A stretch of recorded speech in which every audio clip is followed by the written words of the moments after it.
Dios les bendiga grandemente. La semana pasada estuvimos estudiando en la carta a los Corintios, el capítulo 14, versículos del 26 al 40. Y llevaba por título el orden en las reuniones de la iglesia. La enseñanza central dice, o decía el domingo pasado, Dios es un Dios de orden y no de confusión.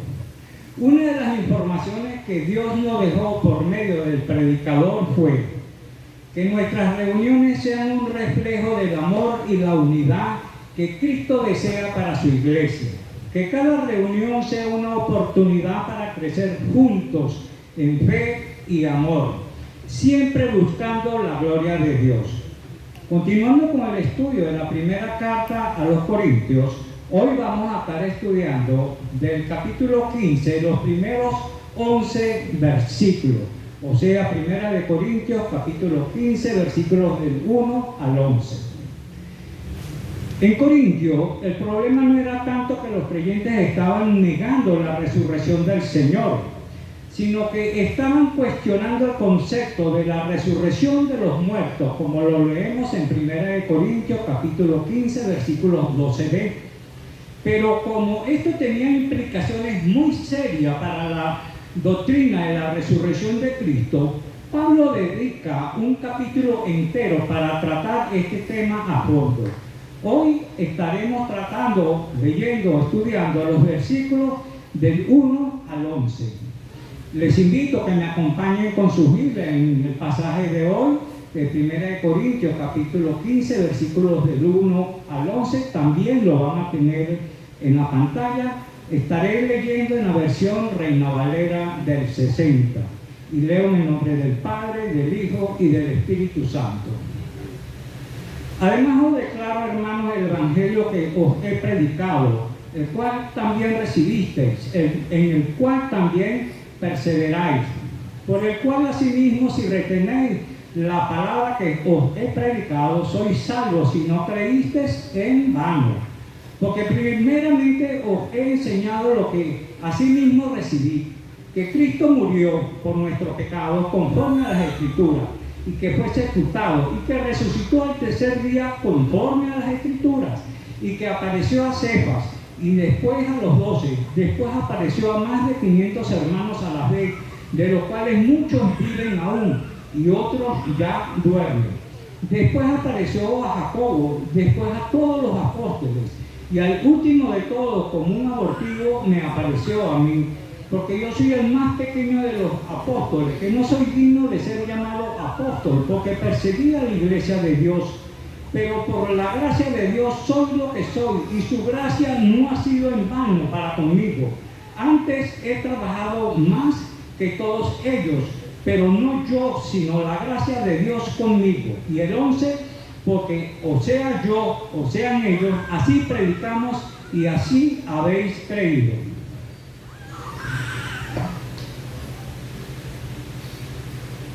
La enseñanza central del día de hoy dice: la combinación del testimonio del Evangelio, las Escrituras, más el testimonio ocular, confirman la veracidad de la resurrección de Cristo. Repito, la enseñanza central, la combinación del testimonio del Evangelio, las Escrituras, más el testimonio ocular confirman la veracidad de la resurrección de Cristo.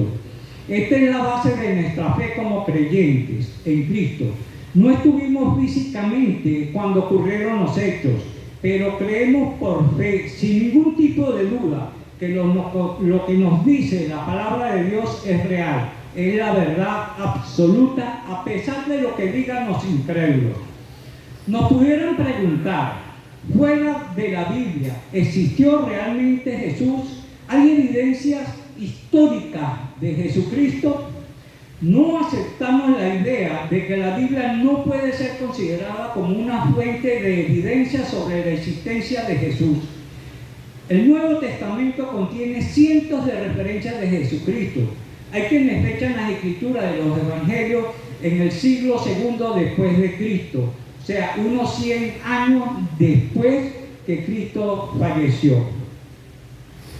El historiador romano Tácito, del primer siglo, quien es considerado uno de los más precisos historiadores del mundo antiguo, mencionó a los supersticiosos cristianos de Christus, lo cual es Cristo en latín, quienes sufrieron bajo Poncio Pilato durante el reinado de Tiberio. Suetonio, secretario en jefe del emperador Adriano, escribió que había un hombre llamado Christus o Cristo que vivió durante el primer siglo, y eso se lee en el libro de Anales 15:44. Plinio el Menor, en Cartas 10:96, registró las prácticas de adoración del cristianismo primitivo, incluyendo el hecho de que los cristianos adoraban a Jesús como Dios y eran muy éticos, e incluye en una referencia de las festividades y de la cena del Señor. Luciano de Samosata fue un filósofo y escritor griego del segundo siglo, quien admite que Jesús fue adorado por cristianos, introduciendo nuevas enseñanzas, y que fue crucificado por ellos. Él dijo que las enseñanzas de Jesús incluían la hermandad entre los creyentes, la importancia de la conversión y la importancia de negar a otros dioses. Los cristianos vivían de acuerdo a las leyes de Jesús, creyéndose a sí mismos inmortales, y se caracterizaban por despreciar la muerte, la negación voluntaria y la renuncia a los bienes materiales. Pregunto, ¿como creyente hoy en día pudiéramos decir lo mismo? Hay evidencias abrumadoras de la existencia de Jesús tanto en la historia bíblica como en la secular. Quizás la evidencia más grande de que Jesús existió es el hecho de que literalmente miles de cristianos del primer siglo, incluidos los 12 apóstoles, estuvieron dispuestos a dar su vida como mártires por Jesucristo. La gente morirá por lo que creen que es verdad, pero ninguno morirá por lo que ellos saben que es una mentira. ¿Estamos dispuestos a morir hoy en día si nos tocara la oportunidad por Cristo? Se las dejo de reflexión. El primer principio nos dice: el testimonio del Evangelio junto a las Escrituras confirman la realidad de la resurrección de Cristo. Y esto se toma de los versículos del 1 al 4. Cuando se va a cocinar, y este ejemplo es porque muchos conocen de cocina, hay quienes son estudiosos de lo que es la cocina, cuando se va a preparar un platillo perfecto, se tiene en la mente ese platillo que se va a preparar, y tenemos un manual, y en ese manual se nos dice todo lo que debemos hacer al pie de la letra: los ingredientes, el peso de los ingredientes, la temperatura del ingrediente, la hora en que se va a hacer, porque si hay mucho sol eso afecta lo que es harina, que no debe ser tiempo lluvioso, y todo se respeta porque tenemos en la mirada ese platillo perfecto que queremos cocinar. Pero como creyentes, al pensar en la vida eterna, ¿qué imagen viene a la mente?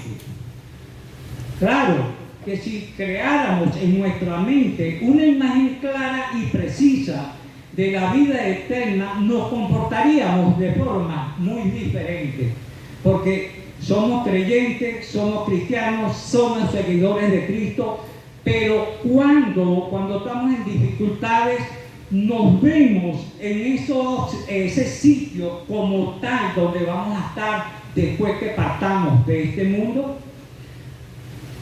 En Apocalipsis, capítulo 21 del 1 al 7 y 22 del 1 al 5, nos habla claramente de esto que nosotros debiéramos tener siempre presente. Y voy a leer Apocalipsis 21 del 1 al 7. Y dice la palabra de Dios: vi un cielo nuevo y una tierra nueva, porque el primer cielo y la primera tierra pasaron, y el mar ya no existía más. Lo hemos visto en ese sitio, en ese lugar, con esto que dice la palabra de Dios. Y yo, Juan, vi la santa ciudad, la nueva Jerusalén, que descender del cielo de Dios, dispuesta como una esposa ataviada para su marido. Y oí una gran voz del cielo que decía: he aquí el tabernáculo de Dios con los hombres, y Él morará con ellos, y ellos serán su pueblo, y Dios mismo estará con ellos como su Dios. ¿Nos hemos visto ahí? En algún momento que hemos estado pasando por necesidades, hemos visto ese sitio, lo hemos imaginado. Seguidamente nos dice: enjuagará Dios toda lágrima de los ojos de ellos, y ya no habrá muerte, ni habrá más llanto, ni clamor, ni dolor, porque las primeras cosas pasaron. Y el que estaba sentado en el trono dijo: he aquí, yo hago nuevas todas las cosas. Y me dijo: escribe, porque estas palabras son fieles y verdaderas.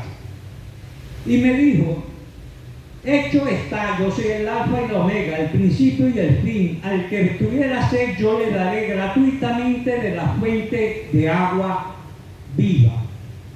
¡Wow! Y el 7 nos dice: el que venciere heredará todas las cosas, y yo seré su Dios, y él será mi hijo. No sería necesario que nos recordara hacer muchas cosas relacionadas con el perseverar hasta el fin, como tener una vida que agrade a Dios en nuestra día a día, asistir a las reuniones y a la iglesia, vivir vidas rectas, tener una vida de oración y leer las Escrituras. Queríamos o quisiéramos hacer eso y mucho más, sabiendo con ello que nos prepara para ir a donde ahora quisiéramos ir.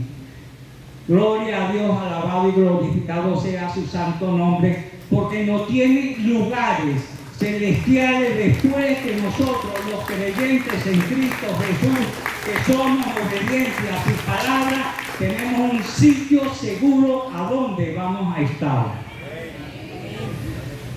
El siguiente punto que se desprende del primer principio dice: la salvación viene porque creer en Cristo resucitado. Y esto es del versículo 2.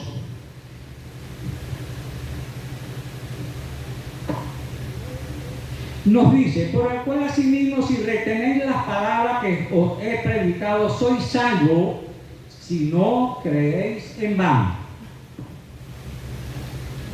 Todas las congregaciones tienen personas que aún no creen. Algunos se van en una dirección a creer y otros simplemente lo suponen. Los impostores, sin embargo, no serán removidos. Esta tarea queda en manos de Dios. Y esto lo leemos en Mateo capítulo 13, versículo 28, del 27 al 30, que es la parábola del sembrador.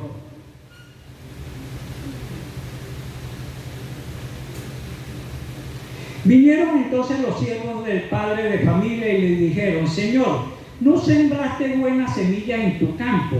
¿De dónde pues salió? ¿De dónde pues tiene cizaña? Él le dijo: un enemigo ha sembrado esto. Y los siervos dijeron: ¿quieres pues que vayamos y la arranquemos? Él le dijo: no sea que al arrancar la cizaña arranquéis también con ellas el trigo. Dejad crecer juntamente lo uno y lo otro hasta la siega. Y al tiempo de la siega yo diré a los seguidores: recoged primero la cizaña y atadla en manojos para quemarla, pero recoged el trigo en mi granero. En todas las iglesias hay creyentes y hay quienes no son creyentes. En todas las iglesias hay todo tipo de personas. Nosotros no podemos señalar quién es quién, pero el que conoce nuestros corazones, nuestras intenciones, Él sí sabe. Y Él quisiera que todos los que estemos aquí fuéramos creyentes en Cristo Jesús, pero obedientes a la palabra de Dios. He escuchado predicadores y varios que ellos hacen, y en público lo han dicho cuando están llevando la palabra de Dios, que tienen un estimado. Uno dice en el 20, el 30% de la congregación serán salvas. Hay sitios donde uno de ellos es Armando Alducin, que ahí había más de 300, 400 personas. ¡Wow! Hay otro que estaba en un estadio y eso era inmenso. En días pasados, antes de que mi hermana falleciera, lamentablemente ella era santera, babalao, y bueno, eso ya no me corresponde a mí, escapa de mis manos porque ella escuchó la palabra de Dios. ¿Es salva o no es salva? Eso no lo sé yo, eso lo sabe el Señor. Lo que sí sé es que yo tengo que seguir hacia adelante predicando el Evangelio y dando testimonio a donde Dios me lleve y a donde Dios me llame. Pues resulta que yo estaba en la compañía y hay un compañero de trabajo que está detenido por una circunstancia, pero por el caso que él está detenido, la verdad que a los que lo conocemos no nos cuadra, pero está detenido. Y estaba orando por él porque él en un momento, él creyó en Cristo, hizo su oración de fe, pero su caminar es otra cosa. Y orando por él por salvación de su alma. Y el Señor me llevó en ese momento justamente aquí a la Iglesia Bíblica Fe y Esperanza. Y verdad que me compugí bastante. Estaba en el trabajo y me aparté para estar orando por todos ustedes, por nuestros familiares, para que esos números que dan estos pastores, que dan estos predicadores, sea a la inversa. Que en vez de ellos decir que el 30% es salvo, pudiéramos decir que el 30% no es salvo. ¿Y por qué no ir subiendo? Y que todas vale la pena soñar, que todos los que estamos aquí, los que no han venido, y que se suman nuestros familiares, que sean salvos, que nos podamos conseguir allá donde el Señor nos va a estar esperando a todos y cada uno de nosotros. ¿Verdad que eso sería bello, sería hermoso? Pero no depende de nosotros, depende de cada uno de nosotros. No depende de los líderes, no depende de los pastores, es de cada persona, porque tú conoces tu corazón, tú sabes lo que hay ahí, y es tu decisión obedecer o no obedecer. Y eso es algo muy simple, muy sencillo, obedecer por fe.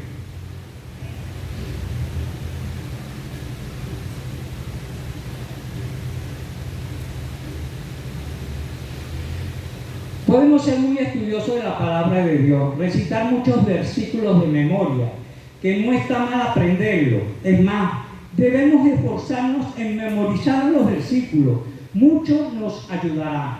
Pero lo poco o mucho lo obedeces, o hay versículos que los cuestionas y tu forma de verlo no los aceptas. ¿Qué excusa tienes? Yo soy así, pudieras decir. ¡Wow! Seguro, yo soy así, y eres creyente y eres cristiano. Si tú eres así, ¿dónde queda Cristo? ¿Qué ocupa Cristo en tu lugar? En la Biblia, la frase "niéguese a sí mismo" se encuentra en el contexto del llamado de Jesús a sus discípulos para seguirlo. La frase aparece en Mateo 16:24 y en Lucas 9:23. Significando renunciar a los propios deseos egoístas y dar prioridades a la voluntad de Dios y al seguimiento de Jesús, incluso si eso implica sacrificio, como la disposición de tomar la cruz y seguirlo. ¿Cómo nos vemos con esta realidad? El versículo 2b nos dice: sois salvo si no creísteis en vano. La muerte nos puede sorprender, de hecho nos sorprende cuando dejamos para mañana lo que tenemos que resolver hoy, ya, inmediatamente, no para más tarde, porque pudiera ser demasiado tarde. No sea que tengamos que partir de este mundo sin las maletas preparadas. Esas deben estar en todo tiempo, deben estar preparadas. Tenemos un viaje y ese viaje es seguro, queramos o no. La diferencia es cómo nos vamos, sin Cristo o con Cristo. Eso depende absolutamente de nosotros. En Hebreos capítulo 10, versículo 29 nos dice: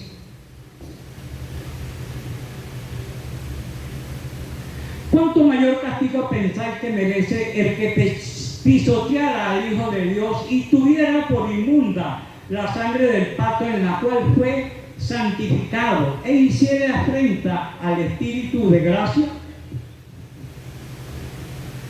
El castigo del que abandona la realidad en Cristo tiene que ser mayor, la muerte eterna. Uno pisotea lo que considera sin valor. El que da la palabra a Cristo y el que da la espalda a Cristo y a la iglesia declara con su acción que el Hijo de Dios no tiene valor, que no merece respeto. El abundar en la fe también es una acción que indica que la sangre de Cristo, que simboliza su muerte, fue de poca importancia, una muerte común sin valor para la salvación. Este abandono es una negación de la confesión cristiana de que la sangre de Cristo inauguró el nuevo pacto y purifica a su pueblo para acercarse a Dios. Hebreos 10:31 nos dice: horrenda cosa es caer en la mano del Dios vivo. Dios nos libre. El siguiente punto, 1.2, dice: la muerte, entierro y resurrección de Cristo representan los elementos fundamentales del Evangelio. Los versículos 3 y 4 resumen el corazón del mensaje del Evangelio: que Cristo murió por los pecados, fue sepultado y resucitó el tercer día, todo cumpliendo las profecías de las Escrituras. Esta verdad es fundamental del cristianismo. La resurrección de Jesús es crucial porque valida su sacrificio como pago por los pecados y conforme a los creyentes también resucita. El apóstol indica en el versículo 3a que lo que está a punto de exponer es el mensaje fundamental del Evangelio y que él mismo aprendió y que ahora comparte con los creyentes y con todos nosotros. El que Cristo haya muerto por nuestro pecado, esto significa que Jesús cargó con el castigo y las consecuencias del pecado de la humanidad, afectando como un sacrificio, actuando como un sacrificio para restaurar la relación entre Dios y los hombres, que fue rota por el pecado de Adán.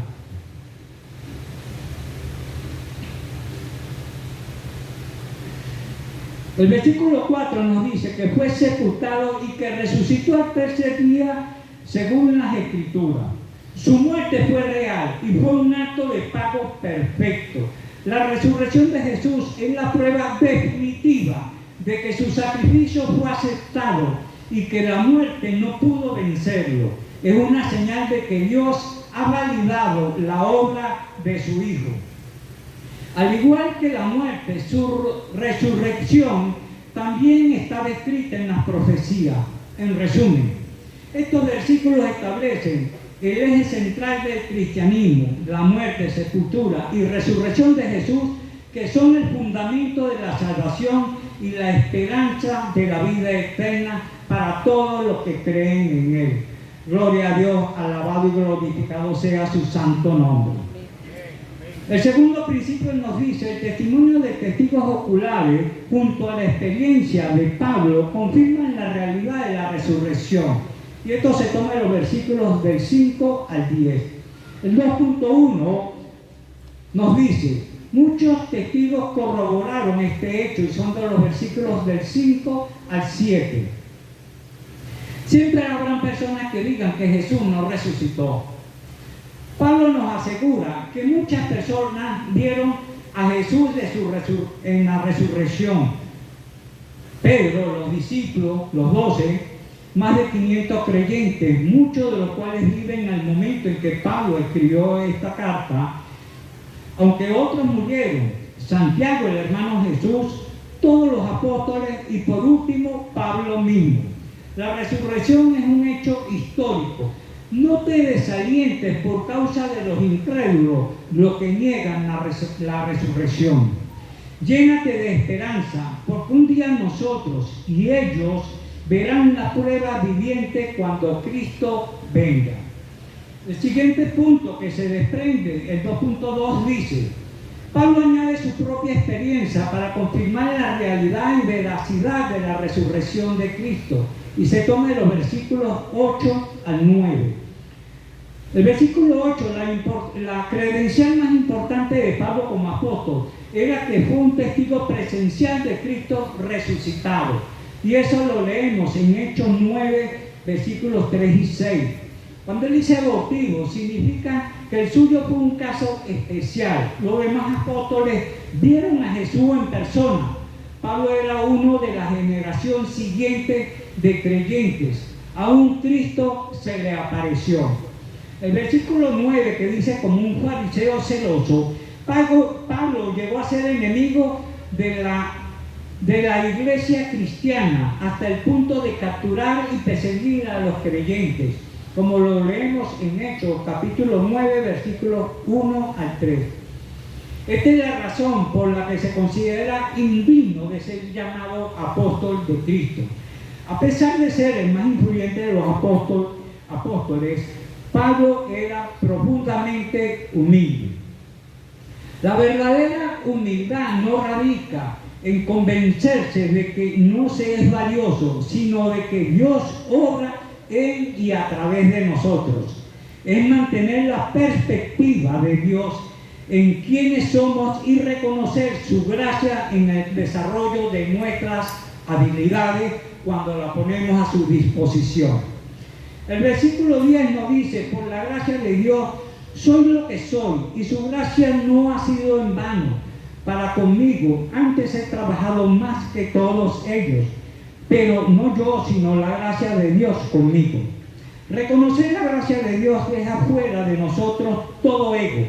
No permite que nuestro ser se enaltezca en lo que Dios ha hecho. Solo demuestra el fruto del Espíritu en nuestra existencia, que nos permite trabajar con más tenacidad e insistencia para lograr lo que Dios, cuando estamos dispuestos a ser útiles para su gloria y honra. Como Pablo, ahora podemos decir: pero por la gracia de Dios soy lo que soy. El versículo 11 dice: porque o sea yo o sean ellos, así predicamos y así habéis creído. Al igual que los corintios, nosotros necesitamos confiar en la predicación que hemos escuchado y creer en su verdad. Nos corresponde evaluar la predicación que escuchamos y asegurarnos de que coincida con la que encontramos en las Escrituras.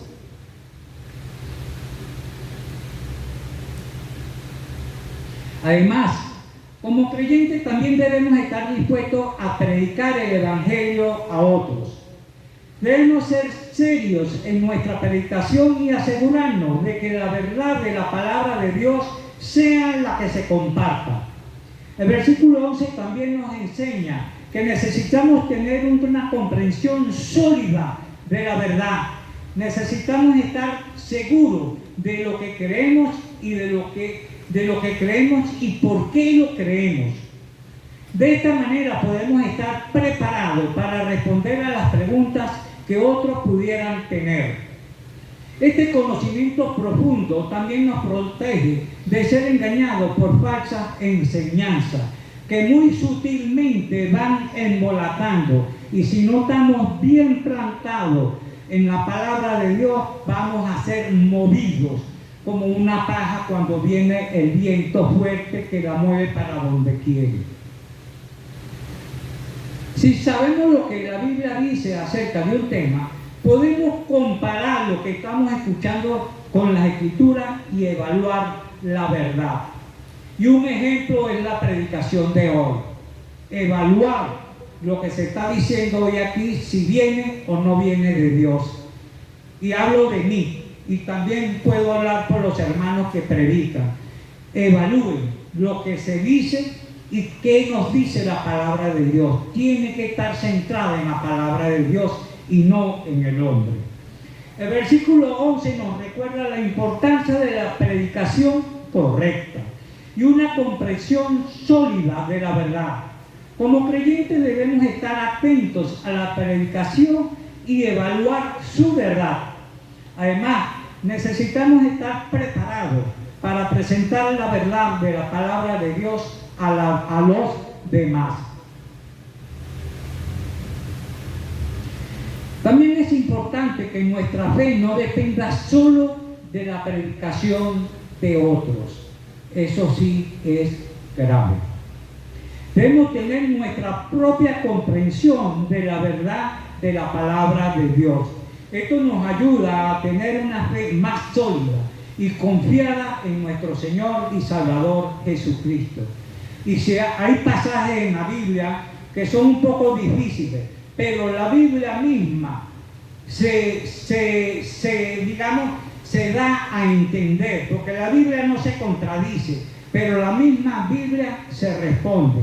Y si tú tienes versículos o hay pasajes que te hacen bulla, pues aquí hay hermanos crecidos en la fe. Puedes acudir a los pastores o a cualquiera de los hermanos para que esa duda, eso que tú tengas, sea corregido. Con creyentes en la fe que tú conozcas y que predican la palabra de Dios. Porque imagínate si tú tienes duda y tú vas a un creyente de otra iglesia que tiene una doctrina de hombre, ¿qué vas a conseguir? No vas a conseguir respuesta. La respuesta a la palabra de Dios, no a la respuesta que tú quieras, porque eso también es importante. No es la respuesta que nosotros queramos escuchar, es la respuesta que Dios tiene para nosotros según la palabra de Dios. Porque la palabra de Dios nosotros no la podemos adaptar a nuestros gustos y criterios. Somos nosotros los que tenemos que adaptarnos a la palabra de Dios. Entendamos o no entendamos, nos guste o no nos guste, por fe. Dicho esto, pasemos a las aplicaciones. Primero, está conforme con el respaldo bíblico de la resurrección de Cristo, está conforme con todos los testigos oculares de este hecho maravilloso. Como creyente o como persona que todavía no has dado ese paso de fe y estás en esa, diatriba, creo o no creo, pues si lo dice la palabra de Dios es fiel y exacta. Y como dije al principio, y hay mucho que decir de la vida, muerte y resurrección de nuestro Señor Jesucristo, tanto en la Biblia como en la parte secular. Y sobre todo en el tiempo en que Cristo vivió y resucitó, como los ejemplos que dije. Son muchos los que hay. Permítanme hacerle ahorita un pequeño comentario.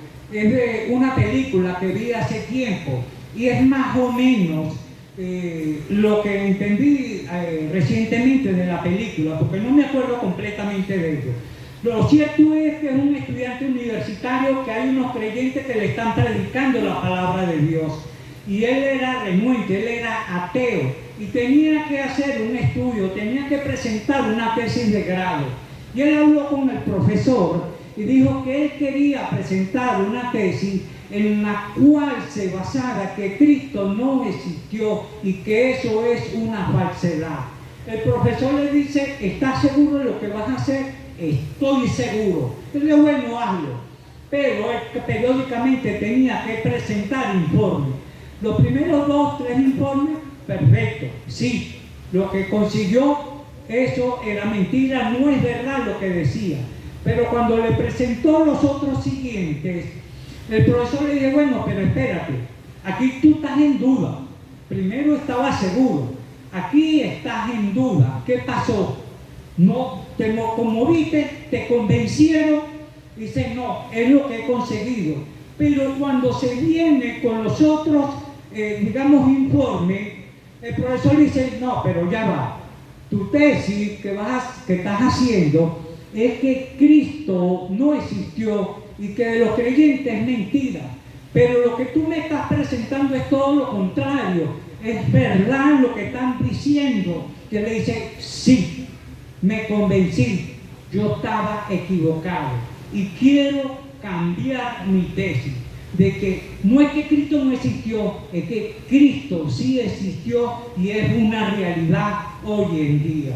Y nosotros conocemos a Cristo, venimos a la iglesia, leemos su palabra. Y yo te pregunto, ¿todavía hay cosas en tu vida que no pones a cuenta con Dios? ¿Todavía no perdonas a aquel que te ha hecho algo? La palabra de Dios nos dice a nosotros que lo que nos hagan como creyentes no nos lo hacen a nosotros, se lo hacen a Cristo. ¿Y qué nos dice Él? Mía es la venganza y yo pagaré. ¿Y por qué no soltamos eso? Soltemos y entreguemos eso al Señor. Pasamos por dificultades y pasamos por muchas aflicciones. Tenemos que apropiarnos nosotros de lo que el Señor nos dice en su palabra. No es lo que nos digan los demás. Y no lo digo por decirlo, porque lo he vivido. Cuando pasamos por dificultades, cuando pasamos por aflicciones, ¿qué nos dice el Señor? Hay varios, pero uno de ellos, ¿qué nos dice en Juan 16:33? Confíen en mí que yo he vencido al mundo. ¿Y qué nos cuesta? ¿Qué nos cuesta creerle y obedecerle?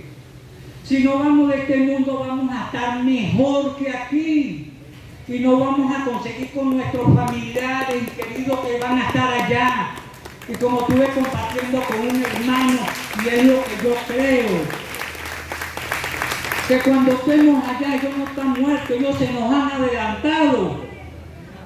Y para mí, porque no lo dice la Biblia en ningún lado, para mí, es mi convicción, que nuestros familiares, amigos, conocidos, cuando vayamos para allá, son los primeros que nos van a recibir a darnos la bienvenida. Entonces, ¿qué hace nuestra mirada en este mundo? ¿Qué hace nosotros angustiándonos y preocupándonos por situaciones que no valen la pena?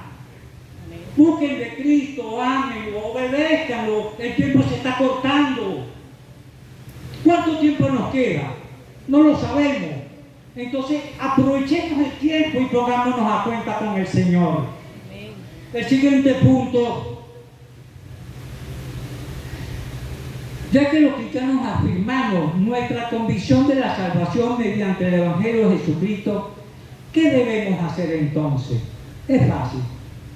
Bueno, lo digo yo, es fácil. Dar testimonio, predicar el Evangelio. Para eso estamos llamados. A todo aquel. Y es una realidad. En nuestra familia, nuestros parientes, nos cuesta. Si Jesús fue rechazado en Jerusalén por quienes lo conocían, a nosotros más. Pero que sea nuestro testimonio y oremos por todos ellos, no los apartemos en nuestras oraciones. Los cristianos proclamamos la muerte y resurrección de Jesucristo como el fundamento único de nuestra salvación. Esta proclama debe ser evidente tanto con nuestras palabras como con nuestras vidas. ¿Es esto una realidad en tu vida? Donde en la comunidad donde estamos, en la escuela, en el liceo, en el transporte, en el trabajo, en todos lados, no tengamos doble vida, no seamos cristianos a la secreta. Recuerden siempre, siempre, pero siempre, la verdad tiene patas cortas. Perdón, la mentira tiene patas cortas y la verdad siempre lo va a alcanzar. Y lo va a alcanzar cuando estamos con mentiras, cuando menos lo pensemos y cuando más daño nos va a hacer. Cuando vamos a quedar en evidencia que hay cosas en nuestra vida que no son cónsonas con la palabra de Dios. Andemos erguidos, andemos con la cabeza en alto, porque somos hijos del Rey de Reyes. Y nuestra vida no es en este plano. somos ciudadanos del cielo, somos embajadores de Cristo en esta tierra, pues los embajadores dan testimonio del país donde ellos vienen, dan testimonio de su presidente, de sus congresantes, de todos ellos. Pero nosotros tenemos algo mejor, dar testimonio del Rey de Reyes, Señor de Señores y Dios Todopoderoso. Y de hacia allá nos espera.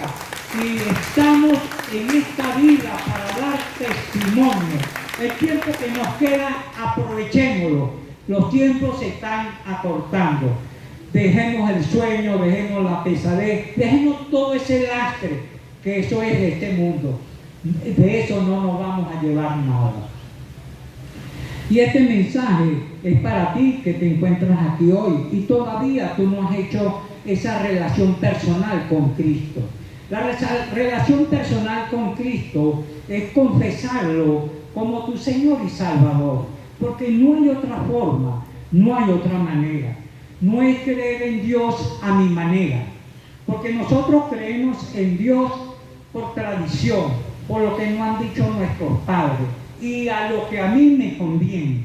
Pero la realidad es que estoy en el mundo y ando en pecado y hago lo que yo quiero, lo que me agrada, lo que me gusta. Pero tú has escuchado el mensaje de hoy y voy a compartir contigo Juan capítulo 14 versículos 1 y 6, que nos dice: no se turbe vuestro corazón, creed en Dios y creed también en mí. Cristo te está diciendo a ti en este momento que creas en Él, así como crees en ese Dios que tú te has creado, que te han enseñado. Cree en Cristo también, date esa oportunidad. Y el versículo 6 nos dice: y Jesús les dijo: yo soy el camino y la verdad y la vida, y nadie viene al Padre sino por mí. Cristo es el puente entre Dios Padre y nosotros, y tenemos que cruzar ese puente para poder llegar a Dios Padre. Y es simple, es sencillo, pero tiene que venir del corazón. Es confesando a Cristo como tu Señor y Salvador.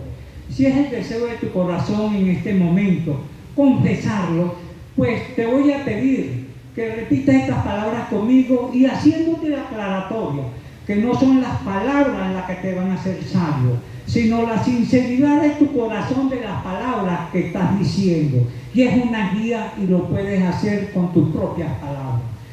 Te pido que inclines tu rostro y cierres tus ojos, sino esto es como señal de reverencia al Señor. Hermanos, si me acompañan en oración,